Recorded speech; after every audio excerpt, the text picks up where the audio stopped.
One of the problems with recruiting for investment banking is not the knowledge or skills you acquire, but the access to talk with real investment bankers to put your best foot forward.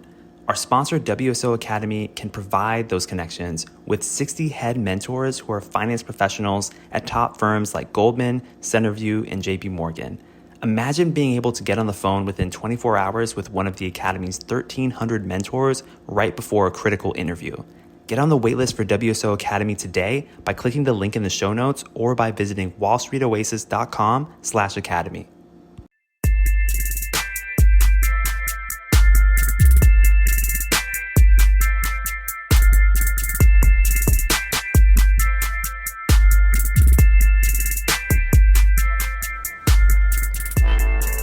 All right. Welcome to Investment Banking Insights. This is the only show dedicated to helping you learn more about investment banking, both the technical and non-technical aspects. And my name is Alex Mason. I'm your host, and I'm just so grateful that you're here listening to the show, taking time out of your busy schedule to learn along with me.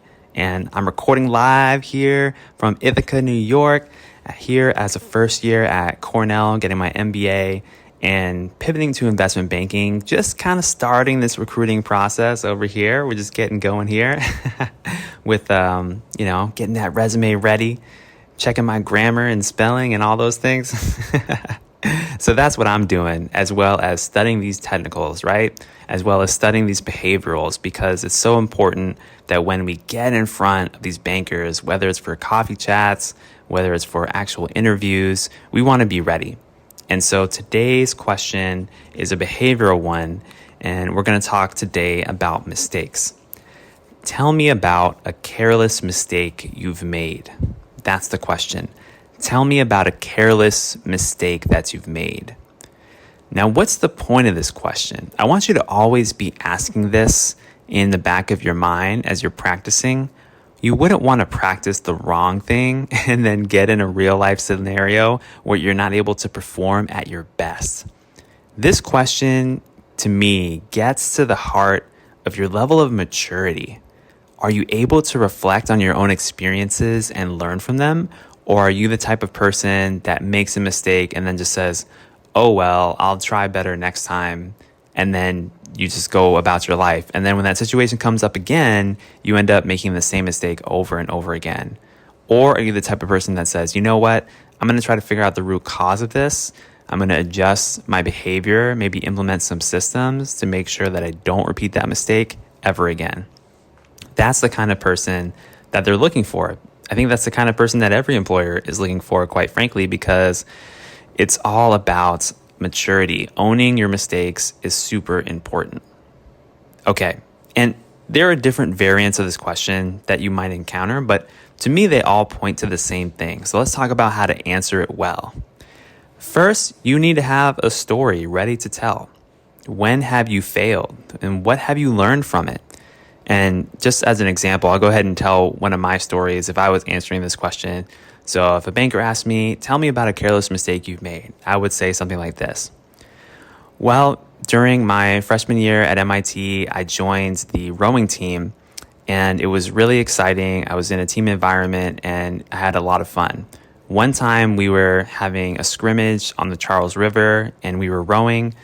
I was moving back and forth with my oar, but I was a little self-conscious about the way that I dressed, and I didn't want to wear those super tight pants that the rowing team guys usually wore, so I wore regular athletic shorts, basketball shorts.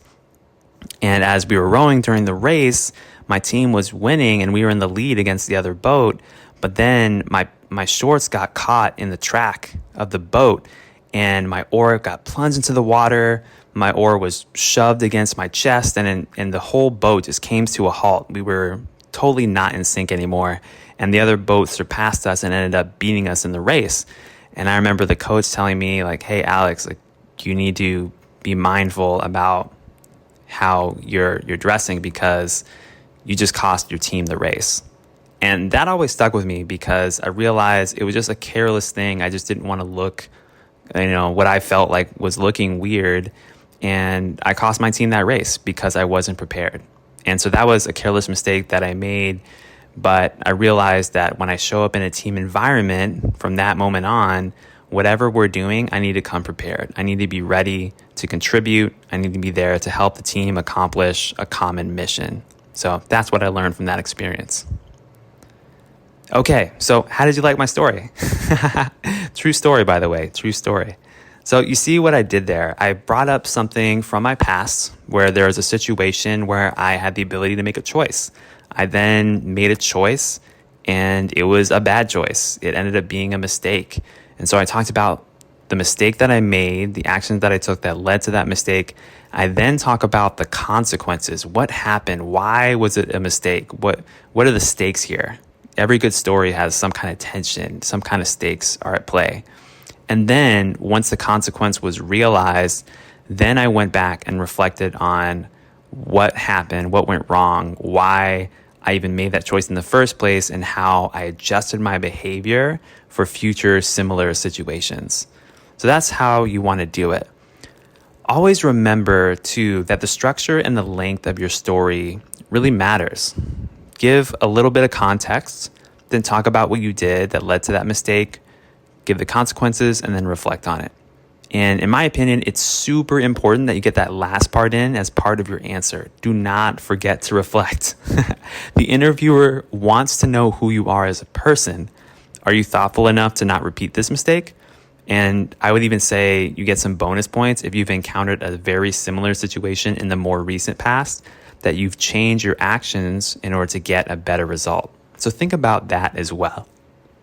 Okay, so that's how I would approach this question. Tell me about a careless mistake that you've made. And that's what I got for you today. Here on Investment Banking Insights, we're just out here living our best life, doing amazing things, learning and growing, and all that amazing stuff. So I hope you have an incredible day today. I really do. Thank you so much for listening. Thank you for rating the show and sharing it with your friends who are also getting into banking. My name is Alex Mason, and I'll see you next time. Take care.